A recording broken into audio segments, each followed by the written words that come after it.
Meus amigos e meus irmãos, boa tarde e boa noite. Eu sou cristão. Por que eu não pertenço a uma outra religião?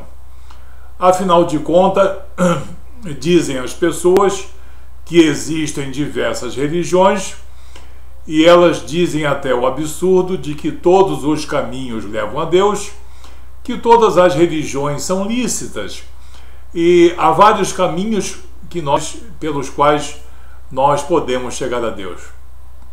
Isso é palavra de homens e de homens enganados ou de homens enganadores. Todas as religiões são lícitas aos olhos humanos, mas todas elas são escolhas de homens pelos homens e fruto das mãos e do discernimento de homens. Entretanto, existe o cristianismo. Nesse cristianismo existe uma exclusividade. Ele é a religião de Deus. Por quê? Se nós tivéssemos vários caminhos, Deus teria posto como numa gôndola diversas opções. E nós iríamos escolher caminho A, caminho B ou caminho C. Né? Doutrina A, doutrina B e C. Então, o mundo espiritual seria uma verdadeira balbúrdia e a vontade de Deus manifestar-se-ia entre nós de um modo confuso, bem dizer incoerente.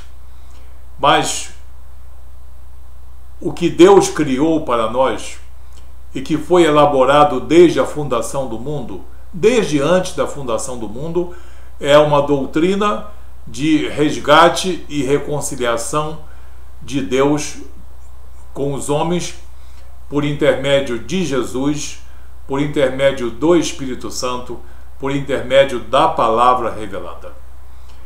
Então, o cristianismo, ele é exclusivo, porque Jesus não é escolha. Jesus Cristo é a oferta de Deus para a nossa salvação. É a oferta de Deus para a nossa reconciliação com Deus, para a nossa vida eterna, para o nosso aprimoramento moral e espiritual. Enfim, o cristianismo, ele é exclusivo, é a religião exclusiva de Deus para nós. Nenhuma outra consegue promover o que a fé cristã consegue promover no homem ou na mulher que olha para a obra redentora de Jesus. Somente o cristianismo pode oferecer 4 coisas.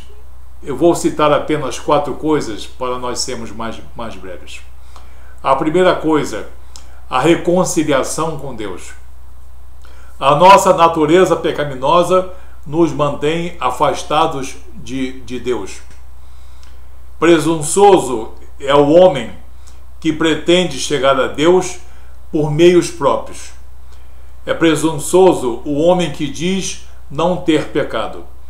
É presunçoso também o homem que diz que através da sua retidão moral e espiritual, através dos seus jejuns, através das suas penitências ou dos seus cilícios, possa chegar a Deus. Não pode. Esse homem está enganado e está enganando. E muitos desses estão sendo enganados e andam pelo mundo como enganadores. Somente Jesus Cristo é capaz de nos reconciliar com Deus Pai. Jesus, numa condição que somente o cristianismo pode oferecer. Que condição é essa? Jesus, o soberano e Senhor. Não estamos falando do Mestre Jesus. Estamos falando agora do Senhor e soberano. Do Senhor e soberano Jesus, que está sempre presente no cristianismo. É a condição mais importante de todo o cristianismo. É Jesus como Senhor e soberano. É o Jesus, como aparece no Evangelho de João, capítulo 13, versículo 13, em que o próprio Jesus diz: vocês me chamam de mestre e de Senhor. Pois bem, eu sou. Eu sou mestre, porque eu ensino, mas eu sou o Senhor, eu sou o soberano, eu sou o chamado Kyrios, aquele que exerce sobre vós o meu poder. Não se trata de ensinamento, mas trata-se de exercício soberano. E esse exercício soberano vai nos trazer a reconciliação com Deus. O apóstolo Paulo, em 2 Coríntios, capítulo 5, versículos 18 e 19, ele diz: tudo provém de Deus, que nos reconciliou com Ele mesmo por intermédio de nosso Senhor Jesus Cristo e nos concedeu o ministério da reconciliação. E Deus estava em Cristo reconciliando consigo mesmo o mundo, não imputando aos homens os seus pecados, as suas transgressões, e ainda nos legou a palavra reconciliatória, a palavra revelada.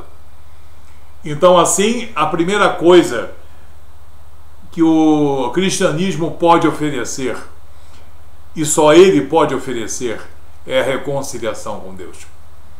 Não existe outro caminho.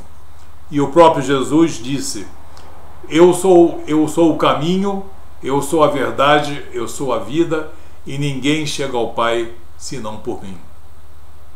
João 14,6. Jesus, no cristianismo, ele exubera como soberano e Senhor. Podemos dizer, exubera como Senhor e soberano. Por isso, o cristianismo muitas vezes não é compreendido e é mesmo rejeitado, porque ele não permite que nenhuma heresia, nenhuma outra doutrina cresça em nome de Jesus, porque seria obrigado a bater de frente com as verdades expostas nas Escrituras Sagradas. Reconciliação com Deus é a primeira coisa que o cristianismo promove, e só ele pode promover, porque ele tem a Jesus como Senhor e soberano. A segunda coisa é a regeneração. É nós sermos regenerados, reestruturados no campo moral e no campo espiritual. Não se trata de uma modificação, não se trata de uma, digamos, maquiagem. Trata-se de uma nova estrutura que somente nosso Senhor Jesus Cristo pode promover em nós. Nós temos na carta de Paulo aos Romanos, no capítulo 6, versículo 4, em que ele nos fala do homem regenerado, reestruturado, que andava no erro, mas agora anda em novidade de vida. A novidade de vida só é possível através de uma nova estrutura moral e espiritual perante Deus. O que diz o apóstolo? Fomos, pois, sepultados com ele, Jesus, na morte pelo batismo, para que, como Cristo foi ressuscitado dentre os mortos pela glória do Pai, assim também andemos nós em novidade de vida. Andemos nós em novidade de vida. Isso não se trata de ensinamento ministrado por Jesus. Isso se trata de ato soberano de Jesus, o nosso Senhor e o nosso soberano. Então, além de sermos reconciliados, nós somos regenerados, reestruturados e andamos em novidade de vida. Também nós temos o evangelista João, em 1 João, capítulo 1, versículo 7, em que ele diz: se andarmos na luz, como ele, Jesus, está na luz, temos comunhão uns com os outros, e o sangue do seu Filho amado Jesus Cristo nos purifica de todo pecado. Nos purifica de todo pecado. Profunda regeneração do ser humano, purificado dos seus pecados, é andando perante Deus em novidade de vida. E com isso nós podemos andar, porque nós temos muito a caminhar, porque quando nós nos convertemos, nós estamos vocacionados a uma vida cristã. Nós não estamos prontos, ninguém está pronto. Nós estamos vocacionados para uma vida cristã. O terceiro elemento é a justificação. Somente Jesus pode justificar-nos. Nenhum homem, mulher, doutrina, filosofia, nenhum espírito, nenhum poder pode nos justificar. A justificação é ato soberano de Jesus. Ou seja, Jesus é o único justo. Ele é o único justo. Mas ele, quando olha para o homem ou para a mulher, que olha para a sua obra redentora, compreende a sua obra redentora, ama e também respeita a sua obra redentora na cruz, e também incorpora no seu entendimento essa obra redentora, a condição de justo que somente Jesus tem, ele nos empresta, ele nos imputa para que nós possamos andar perante Deus justificados, sendo ele mesmo, portanto, Jesus, o justo, e é também o justificador de todos aqueles que creem em sua obra redentora. O apóstolo Paulo também, na carta aos Romanos, no capítulo 3, nos versículos 24, 25 e 26, diz algo muito importante. Sendo justificados gratuitamente por sua graça, mediante a redenção que há em Cristo Jesus, a quem Deus propôs no seu sangue como propiciação mediante a fé, para manifestar a sua justiça, por ter Deus, na sua tolerância, deixados impunes os pecados anteriormente cometidos. Tendo em vista a manifestação da sua justiça no tempo presente, para Ele mesmo Jesus, ser justo e o justificador daquele que tem fé em nosso Senhor Jesus Cristo. Daquele que tem fé em nosso Senhor e soberano Jesus Cristo e na sua obra redentora. Então, a justificação somente Jesus pode proporcionar dentro desse arcabouço cristão. Porque dentro desse arcabouço cristão, Jesus aparece primordialmente, essencialmente, como soberano e como Senhor. Ele é o mestre também, mas ele é, antes de tudo, o nosso Senhor e o nosso soberano, autor e consumador de nossa fé. E em último lugar, em quarto lugar, nós somos capacitados. Existe uma capacitação moral e espiritual que somente Jesus pode proporcionar. E você só pode conseguir isso dentro do cristianismo. Essa capacitação vem de duas maneiras: por um espírito renovado e pelo Espírito de Deus colocado em nós. Um dos exemplos que nós vamos citar é o do profeta Ezequiel, capítulo 36, a partir do versículo 25, em que ele diz: aspergirei água pura sobre vós e sereis purificados. ele diz também: vos darei um coração novo, um coração de carne, um espírito novo, e ainda colocarei dentro de vós o meu espírito. O Espírito de Deus é o que nos capacita, é o que nos fortalece, é o que nos dá autoridade espiritual sobre os principados do mal. É Ele que nos dá autoridade para nós pregarmos o Evangelho e para nós desvendarmos os mistérios das Escrituras Sagradas. E esse Espírito, o Espírito de Deus, foi também prometido por nosso Senhor Jesus Cristo. No Evangelho de João, capítulo 14, versículo 26, em que Jesus diz: mas o Consolador, o Espírito Santo, a quem o Pai enviará em meu nome, esse vos ensinará todas as coisas e vos fará lembrar de tudo o que eu vos tenho dito. Amém?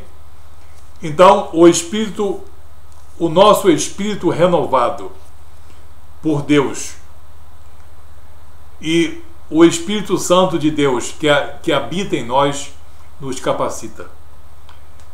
Um espírito renovado e mais o espírito capacitador de Deus faz com que nós tenhamos essa capacidade espiritual que somente o homem e a mulher cristão possuem no campo espiritual. Nós vimos então a reconciliação com Deus. Nós vimos então a regeneração ou reestruturação, a justificação, e nós vimos também a capacitação. 4 coisas que Jesus Cristo e o Espírito Santo de Deus proporcionam ao homem e à mulher cristão por ato soberano de nosso Senhor Jesus Cristo. Não é nenhum aprendizado de Jesus, não é nada ensinado por Jesus, é algo que Ele faz em nós, exerce em nós, porque nós olhamos para a sua obra redentora na cruz, compreendemos essa obra, reverenciamos essa obra e nós incorporamos com todo amor e toda a reverência no nosso entendimento, para a nossa salvação, para a nossa vida eterna. Que você pense nisso. O cristianismo não é uma religião, é a escolha de Deus para nós. E Deus sabe qual é o melhor para cada um de nós. E só existe um caminho: Jesus Cristo, o soberano e Senhor. Ele mesmo disse: eu sou o caminho, a verdade e a vida, e ninguém chegará ao Pai senão por mim. Que Deus abençoe você, que isso tenha sido útil para que você medite e faça a escolha correta em sua vida. Que Deus abençoe você em nome de Jesus.